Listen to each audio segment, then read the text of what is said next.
अच्छा, आप आराम से अंदर बैठकर बताइए क्या बात है। पता नहीं क्या हो रहा है मेरे साथ, मैं न जाने कैसे इस जगह पर आ गई। अब मैं लाख कोशिशों के बाद भी यहाँ से निकल नहीं पा रही। आप बता सकते हैं ये कौन सी जगह है? मोनिका अपनी ही धुन में बोलती चली जा रही थी।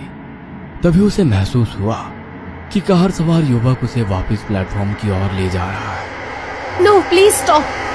तुम मुझे कहाँ ले जा रहे हो? मुझे वापस वहां नहीं जाना है। मोनिका के इतना कहते ही वह लड़का मुस्कुराते हुए पीछे देखता है।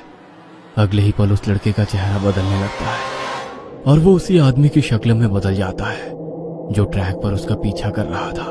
मोनिका के मुंह से एक जोरदार चीख निकल जाती है और वो कार से उतरकर फिर से पागलों की तरह दौड़ने लगती है। उसे अपने पीछे उस आदमी के कदमों की आवाज साफ सुनाई पड़ रही थी।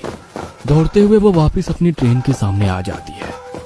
कोई और रास्ता ना सूझने पर वो छिपने के लिए वापस ट्रेन में चढ़ जाती है और एक सीट